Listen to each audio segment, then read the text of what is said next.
Many thanks for choosing us. Let's begin with former President Mahama, who has picked nomination forms to contest in the flag bearership race. He has the backing of all the regional chairmen, plus his former contender, Professor Joshua Alabi.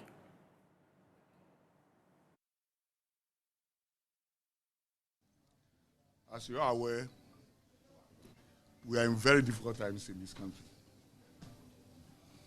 The economy is in shambles. In fact, you cannot even define the exact word for it. People are suffering. And the summary here is that people are crying for the National Democratic Congress to come back. The NDC has gone through all its structures, election last year, and it's time for us to come out for the leadership. The flag bearer will be leading us to the 2024 election.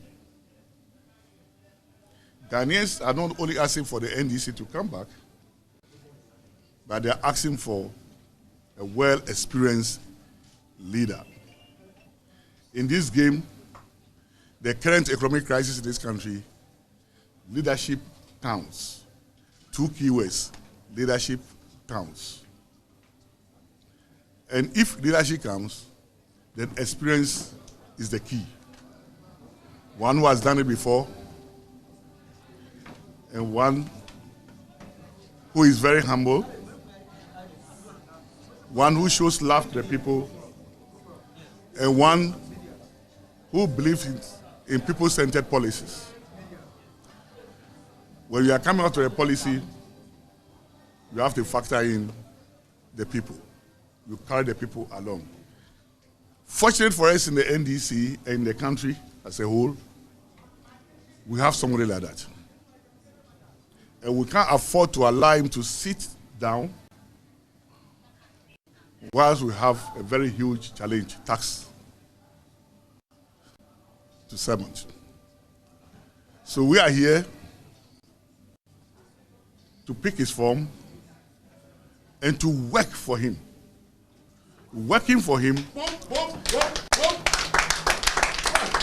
is not only working for him, but working for the National Democratic Congress and working for the people of Ghana.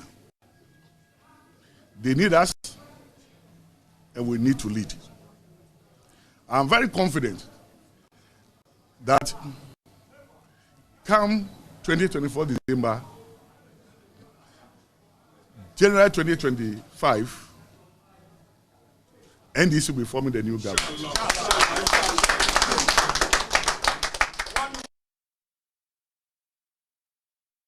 Chairman of the NDC Election Committee, Kakre Samoa, urged former President John Dramani Mahama to do his best to liberate Ghanaians from the current economic hardship.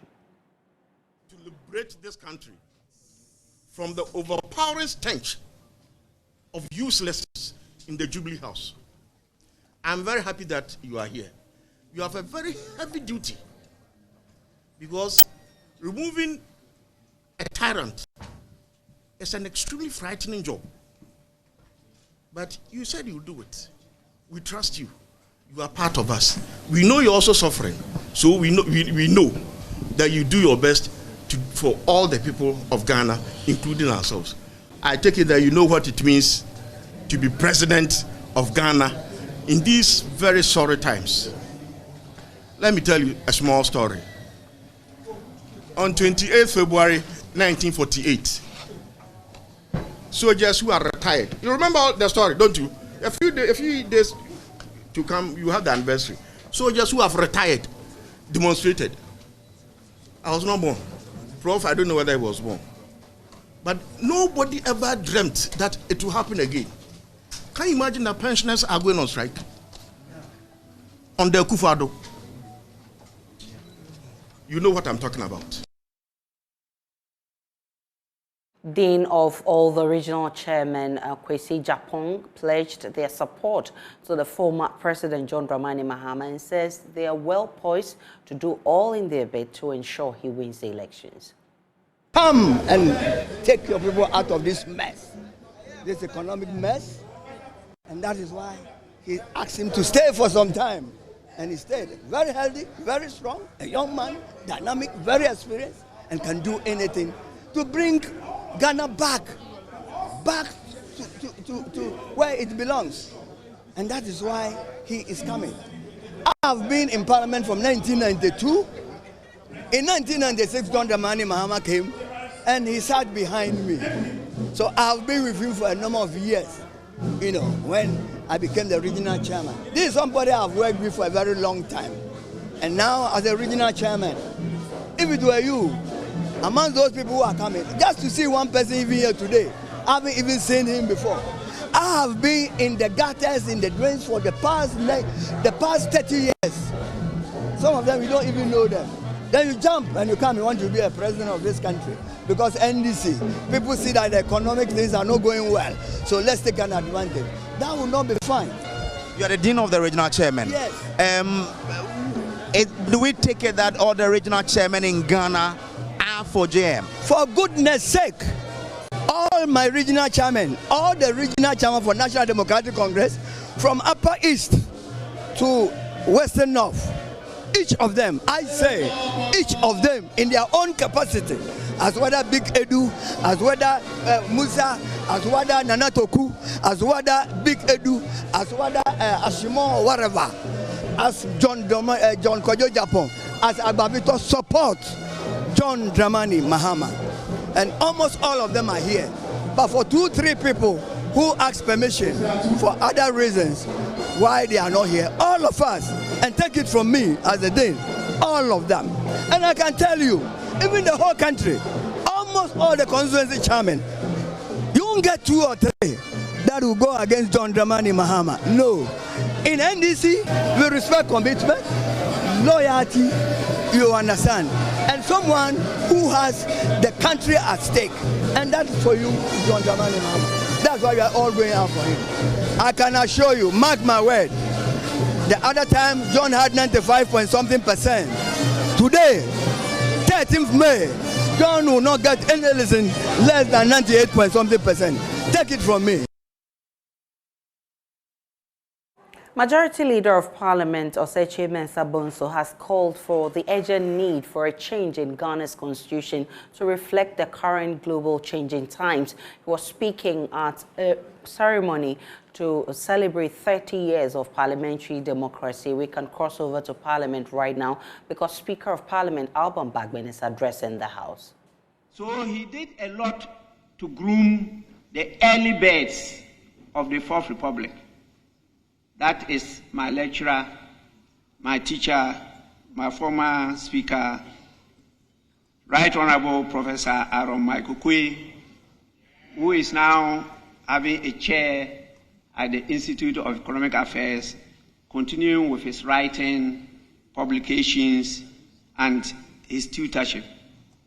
Prof, congratulations. Now, you see the make of yours truly. Yours truly, the Right Honorable Alban Kingsford Bagbin, is the product of all this. And so many of the things that trouble you, they don't trouble me at all.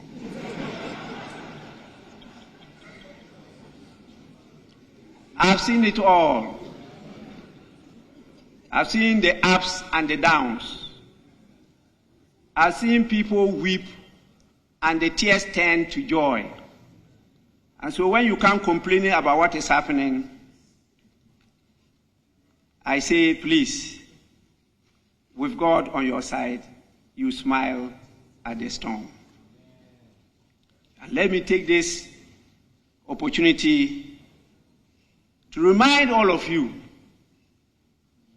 of the fact that our dear nation has accepted to host the Commonwealth Parliamentary Association Conference this year in Accra.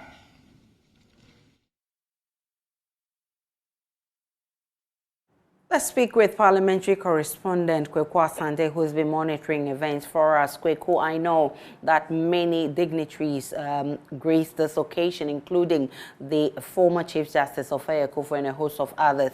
What have they also been saying? So there was a message from civil society, from CDD, who spoke on behalf of the civil society. They say that Parliament has been a bastion for Ghana's democracy. It is because of the way this Parliament is set up, especially this 8th Parliament, that Ghanaians are beginning to have some form of confidence and trust in the ability of Ghana's democracy to deliver. But they are also very much aware that this Parliament has some kind of expectations from the people and have not been able to live to that. Despite being a near-hung parliament with both sides having 137 MPs, they've not been able to deliver the kind of expectations that people have over them, and so they need to do more. But just like you said, we've also been hearing from the majority leader, Chairman Sabonso, who's been outlining a number of constitutional amendments he wants to be seen done. For instance, he wants to see the Speaker of Parliament be a member of Parliament himself. He wants to see more female MPs in Parliament. He wants to see a number of changes that will ultimately democratize Ghana's Parliament and make it the forum that Ghanaians will trust to deliver on their mandate. We've also been hearing from Dr. Kiselato Fosen, who is the minority leader, who says that both sides need to work together and that the days of strife, the days of conflict, the days of violence, the days of intense disagreements must all come to an end, and both sides of the House must be able to work together. The Speaker of Parliament is expected to deliver the keynote. Is now doing some acknowledgement of both the previous leaders of the House and some dignitaries that are in Parliament. But what we expect him to detail is what this Parliament can do to deliver on the mandates of the people. Being a near-hung Parliament, like I've mentioned earlier, the expectation is that this Parliament will be able to hold government to account. There are those who have said that this Parliament has not been able to do so. And despite the numbers being near parity, the majority side, the government side, has still been able to get their way through. And so he's expected to deliver in terms of his own opinion how this can be dealt with. And talking about the change in constitution for Ghana, how are his own members or colleagues in Parliament taking this? Indeed, when the majority leader made those remarks, there were some cheers and boos on both sides of the House. There are those who believe that this constitution is working in its current state and that there is no need to try and alter it. And there are those who believe that Parliament must do something to change the constitution to fit the current modern trends. And that the constitution, since it was promulgated in 1992, it started being taking effect in 1993, it was amended somewhere in 1996. It has not been changed to fit the current modern trends. And so some of these new changes must happen. Those are the expectations of the majority leader, and some members of his side agreed to it. As to what form it should take is what has been dividing the House and also the general public. We know, for instance, Fix the Country and other such organizations believe that the Constitution in its entirety should be changed, while there are those who believe that the Constitution must go through some series of amendments to be able to fit the modern times. Kwekwa Sante is our correspondent in Parliament, and as he indicated, the keynote address is being delivered by the Speaker, Alban Bagbin, will definitely bring you more from Parliament in our subsequent bulletins. Let's move on to other stories. The Ghana National Association of Teachers is debunking claims that staff of any union among the NAT is among those who were involved in the school placement scandal, as alleged by the spokesperson of the Education Ministry.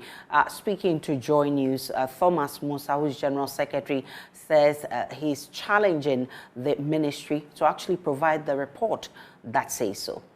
I think somewhere last year there was a problem that happened, and it came to our attention that some investigations were done, and we've also heard that there has been a report that has been produced out of that particular investigation. I have not seen a copy of that particular report. Nobody came here to ask me anything.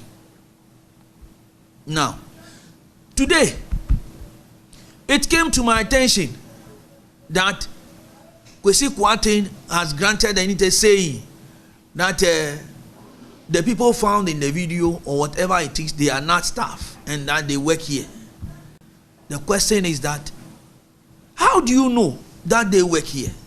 The question we need even to ask further is that is Kwesi Kwarteng telling us that all the people that come to the Ministry of Education, they are staff of the ministry? So the fact that somebody is here doesn't mean that the person is a staff of the organization.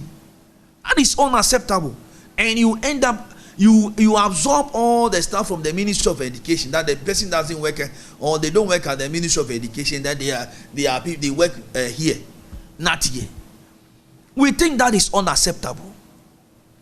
If Kwesi Kwarteng believes in the report that the committee released, then publish it. If you don't want to talk about the report, why should you start judging people and pronouncing people guilty when the report is undercover or the report has not yet been disclosed or been put into the public domain? We think that is unfortunate. And one thing that must be put on record is this. Look, the Ghana Education Service must remember where they are coming from. They are coming from the Independence Square. That was where the school placement started. So even if they have nothing to thank NAT for, they cannot forget that they started from the Independence Square. Today, you indict us together with our staff. You put our names into the public domain, that we are the people responsible for it. You put my staff out there. No NAT staff is involved. No NAT staff is involved in this particular thing. No NAT staff was involved. Let Kwesi Kwarteng come and tell us. Let him come and tell us. Let him come and tell us. With the UN citing 40% of homes do not have safe drinking water, experts in the sector have for years been advocating for the proper treatment of the commodity where it is available, though it has proved difficult to achieve, sometimes due to behavioral or financial constraints. The use of varying methods to treat water has been adopted by homes and communities as a means of preventing water-related diseases. It's, however, been realized that more needs to be done through research, and one of the commodities that needs to be employed, the methods of filtering can actually be the source of contamination. Hannah Odame has been speaking to experts of safe water and has filed this report. JoyNews has reported on a number of cases where some pupils miss school or report late to school because they have to work long hours in search of water. Some teenage girls have also had to forfeit classes when they are menstruating because of lack of sanitary pads and also lack of water to keep them clean during the period. Prime Minister of Cote d'Ivoire, Patrick Archie, who does not think scarcity of safe water should continue to be a problem in Africa, outlined what he called the panacea to getting safe water to all homes ahead of the 2030 declared targeted year. Africa must prioritize building appropriate structures for the treatment and distribution of water. There should also be proper use of waste for renewable resources so that it can be used as energy in the rural areas.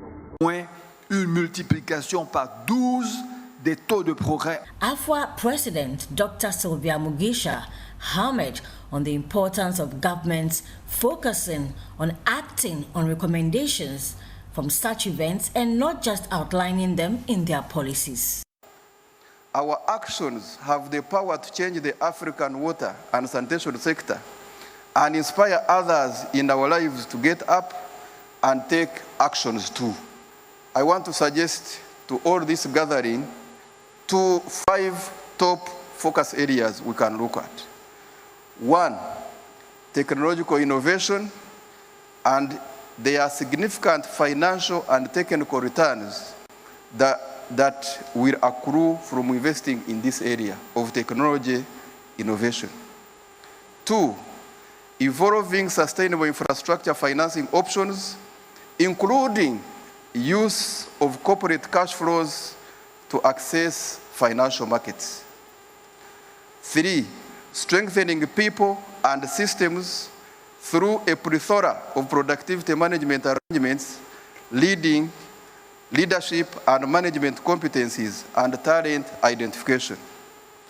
4, streamlining corporate governance and enabling legislation. And finally, inculcating a strong continuous improvement culture through relevant capacity building.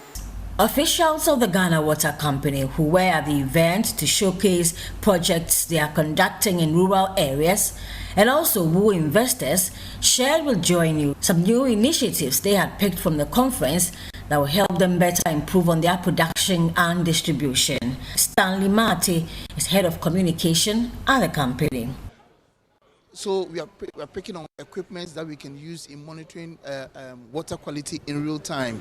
So we'll be measuring the raw water quality and then at every stage of the production process till it gets to our homes. So we are in negotiations or in discussions with companies that can help us mount technology that can help us get all this information in real time. The ceremony ended with the name change from Africa Water Association, AFWA, to Africa Water and Sanitation Association. From Abidjan, I am Hannah Odame for JoyNews. From Abidjan back to Accra, NPP flag bearer hopeful Alan Chemantin says he will bring back the economy to life if he is elected president of Ghana. The country is before the International Monetary Fund for a $3 billion bailout. Speaking during his tour of the northern region, the former Trade and Industry Minister said the NPP initiated a lot of pro-poor initiatives but fears the NDC will discontinue all of that if it wins the 2024 elections. He says that's why it is crucial for the NPP to break the 8. Alan Chemantin supporters singing and dancing at the Gbewa Palace before the arrival of the NPP flag bearer hopeful. At the Palace of the Yana, the former Trades and Industry Minister formally informed the Yana of his decision to resign as a minister and pursue his presidential ambitions.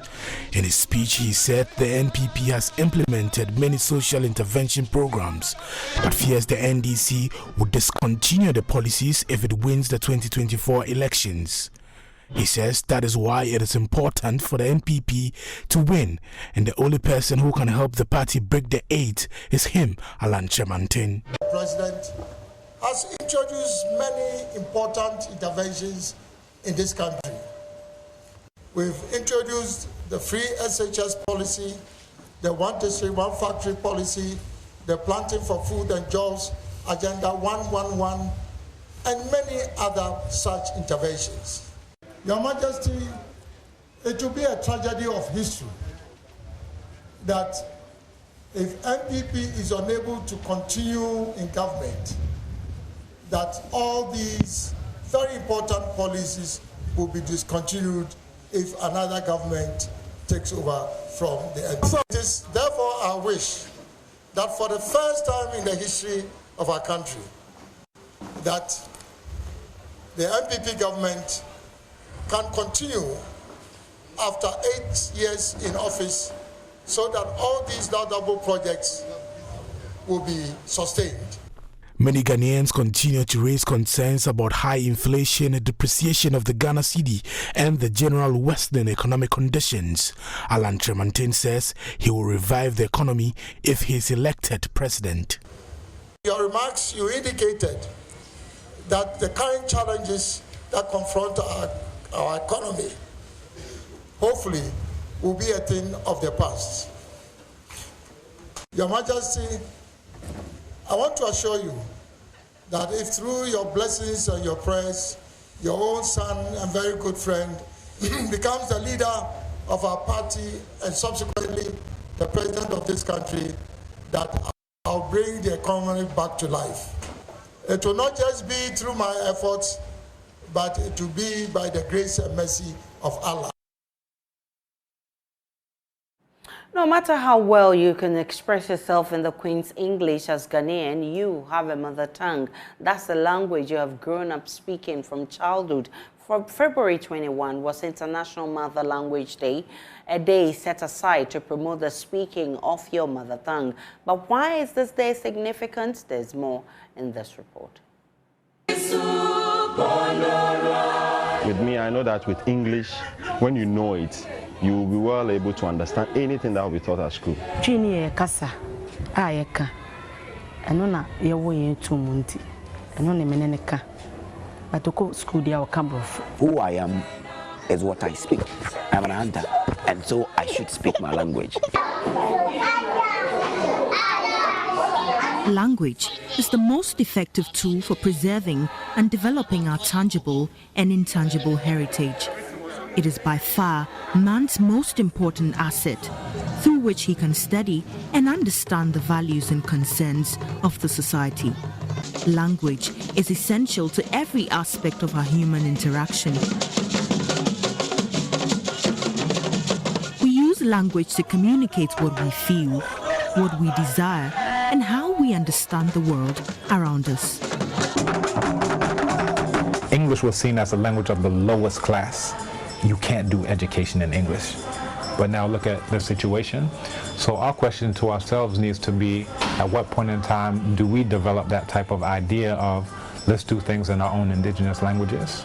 Let's develop our own indigenous languages. Let's even look at what the English did as a model, the British did as a model, that look, they used their own indigenous language, and then looked at their relative languages. So you can find German inside of there. You know, it's an Anglo-Saxon language, so Germanic as a root. But you can find degrees of Gaelic, Welsh, French, of course, all these Latin stems. Then they went out of their way to bring in Greek stems, you know, for scientific terms, things of that nature, Latin terms for legal things. So they're saying we're going to take all of our cousins' languages and combine them together. So for us as African people, very rarely do you have any type of concept of, do you know what, let's use perhaps an indigenous African language and combine it with other indigenous African languages. Language expert Dr. Inimari Afiakenteng has been explaining why we need to do more to ensure that there is a speaking of our mother tongues. She spoke on JoyNews Desk.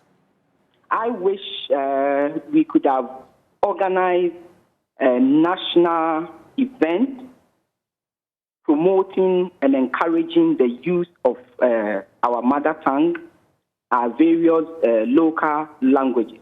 We have 7 standard ones that are used in broadcasting and in national events. Yes, that could have been promoted.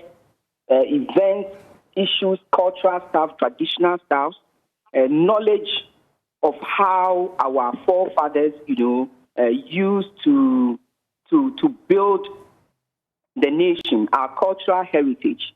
All these could have been demonstrated to help promote the mother tongue, our culture, our heritage, and also for knowledge for our generation.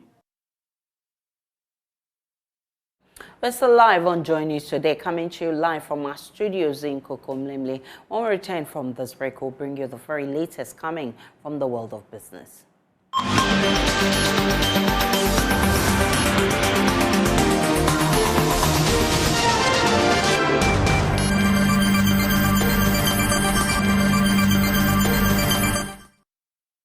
Hello, welcome to the business segment on Joy News. Today with me, Pius Kojubaka. Virtual InfoSec Africa and Logarithm have launched the next-gen SIM SOC cybersecurity service to protect the data of organizations from possible cyber attacks. According to the Group Chief Executive of Virtual InfoSec Africa, Emmanuel Setre Isiedu, there is a need to create more awareness on safeguarding their data and activities of organizations from cyber attacks.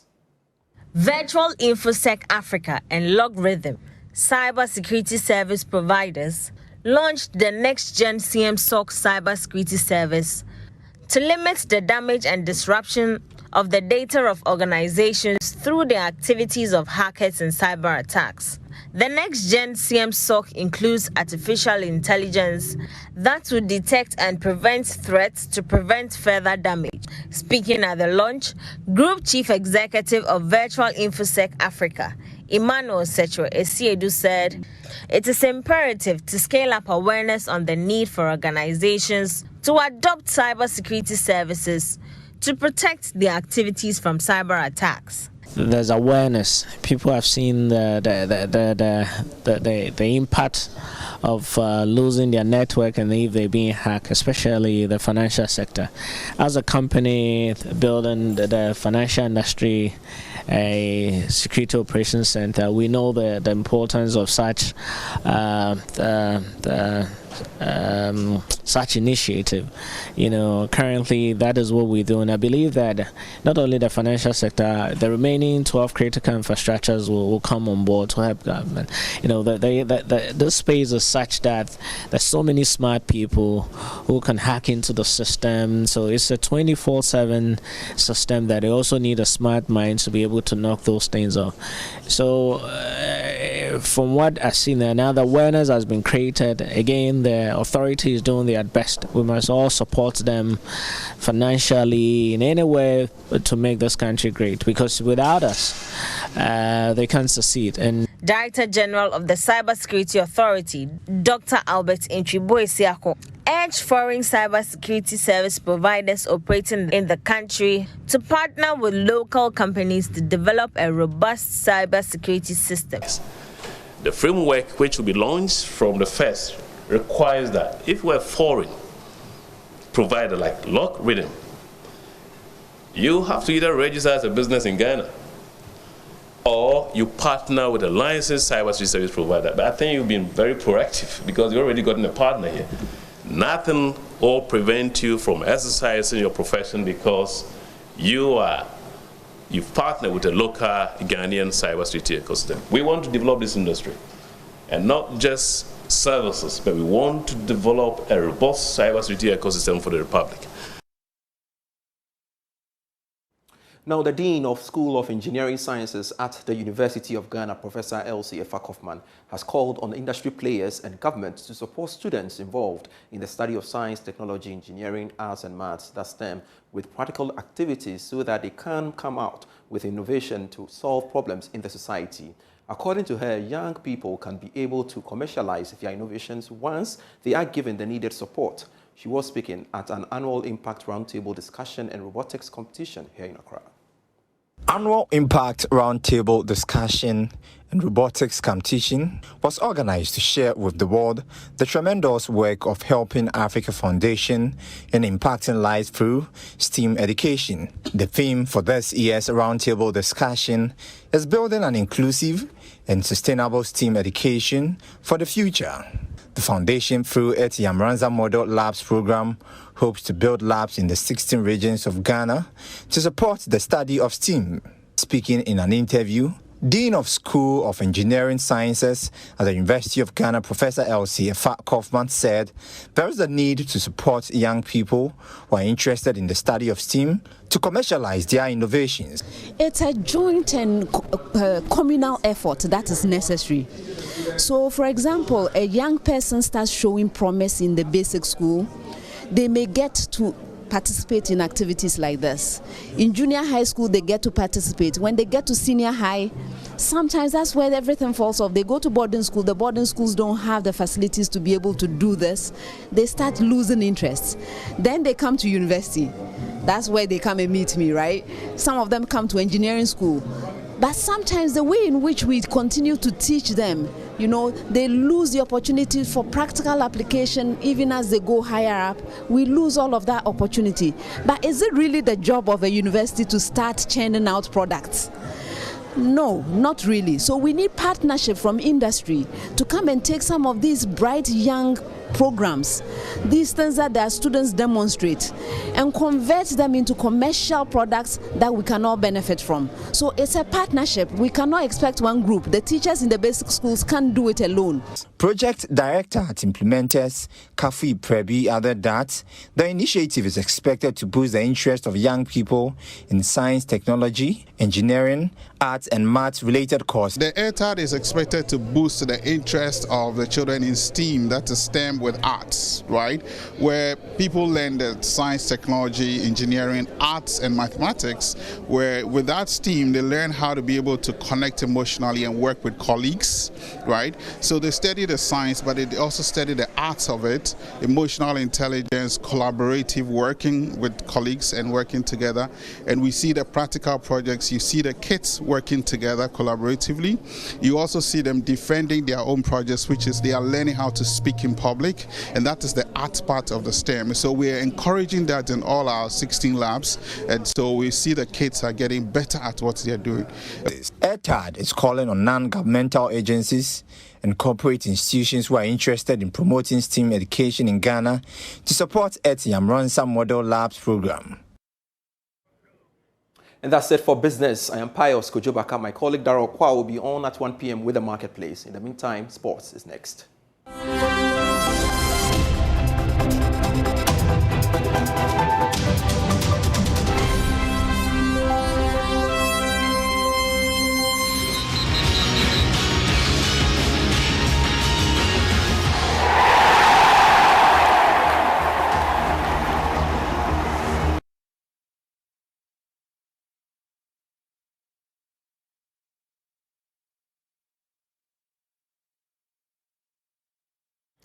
Muftau Nabila Abdullah here with sports on Joy News today. The chairman of the local organizing committee for Africa Games 2023, Dr. Ofosu Asare, has confirmed that the event has been postponed to 2024. Speaking at a press conference on Tuesday, Dr. Asare said that the decision to postpone the event is due to the impasse between the African Union and that of ANOCA.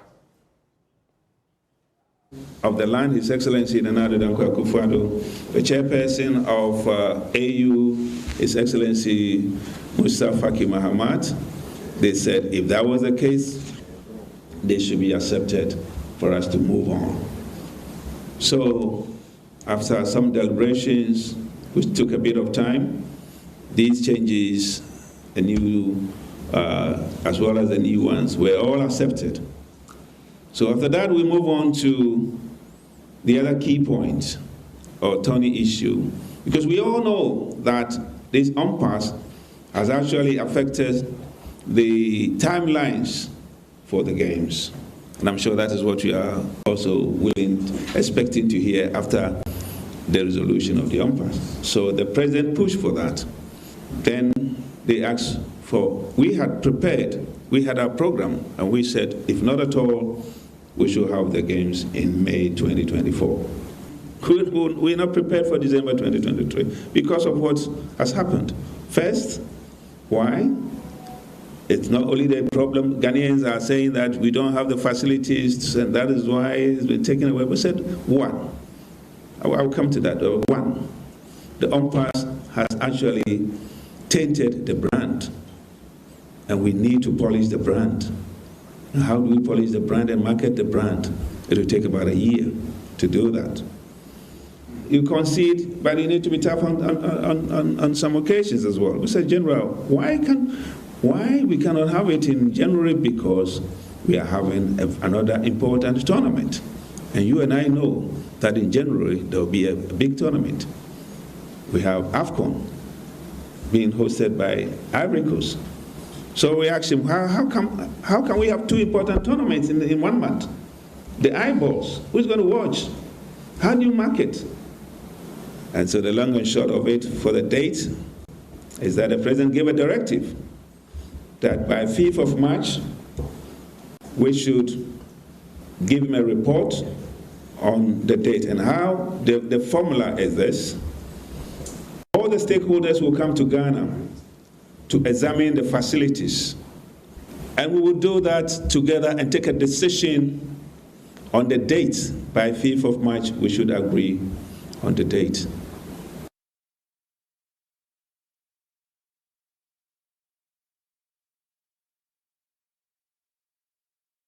But we do have more sports stories on myjoyonline.com and also at 2 p.m. when we come your way with sports today. Up next is World News.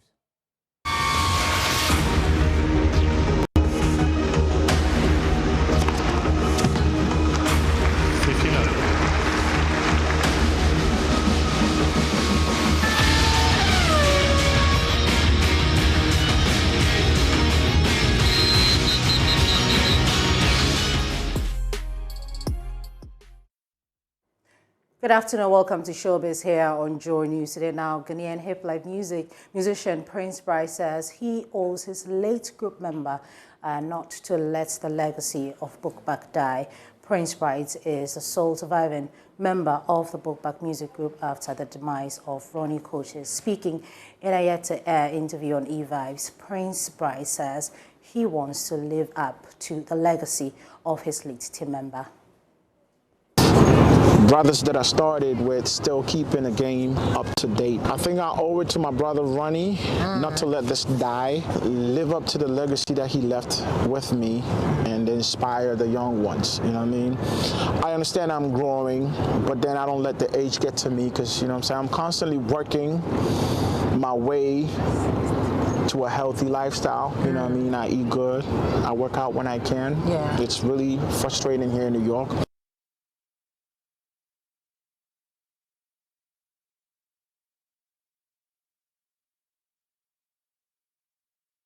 Now, it was a night of love as couples and singles thronged the Plus 233 Jazz Bar and Grill to enjoy and bond at Ochiame Kwame's Love Lockdown concert. Patrons were entertained throughout with live band music.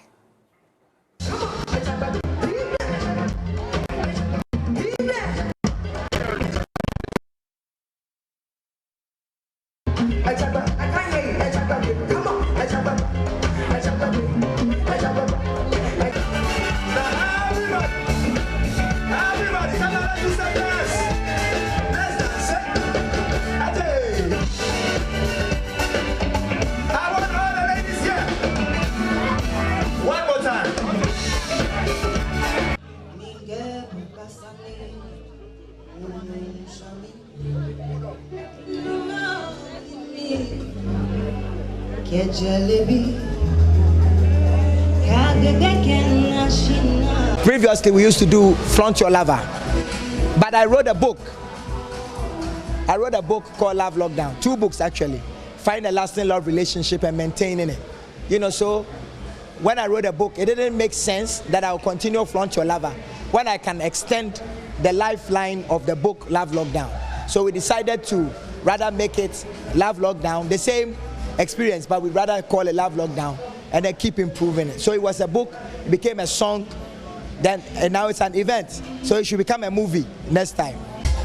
Oh wow, I mean, I feel like a lot of work, a lot of rehearsals went into it. So yeah, a lot of time. It was fun. I always have fun performing, so this was no different. It was fun. Yeah. He's a legend that, I mean, we've been around listening to him for a very long time now. And since he's doing something amazing like this, it is just best for like a young one like this, studying him and learning the steps to pull up and put a surprise on him like I did, and I'm glad everyone here enjoyed it. Well, on that note, we end Showbiz here on Joy News today. There's more Showbiz news in our subsequent bulletins. You can also log on to myjournal.com/entertainment for more Showbiz news. Good afternoon to you, Aisha. Hello, beautiful Becky. How are you doing? Thank you. That's how we wrap up the bulletin this afternoon. My name is Aisha Ibrahim. Log on to myjournal.com. There's more of the news and updates of all the developing stories. My name is Aisha Ibrahim. Do enjoy the rest of our programs. Come here, baby.